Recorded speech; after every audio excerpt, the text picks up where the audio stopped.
kembali akan dibukanya umroh oleh pemerintah Saudi Arabia untuk warga dari luar negeri disambut positif oleh pengelola travel umroh di Kota Palembang. Hingga saat ini ada ribuan orang mengantri guna menunaikan ibadah umroh ke Tanah Suci. Habib Gasim Abdullah Al-Kaf, salah satu pengelola travel umroh di Palembang, menjelaskan, hingga saat ini dirinya dan biro travel umroh lainnya masih menunggu aturan resmi dari pemerintah Saudi Arabia atas rencana pembukaan umroh tersebut.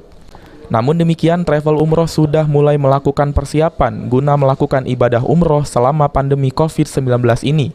Sudah mempersiapkan diri untuk melaksanakan kembali perjalanan umroh, akan tetapi kita tidak bisa serta-merta untuk menerima jamaah karena ada aturan-aturan yang dibikin oleh pemerintah Saudi, yang aturan-aturan itu sendiri nantinya akan dilihat dari bagaimana ke depan situasi tentang pandemi COVID-19.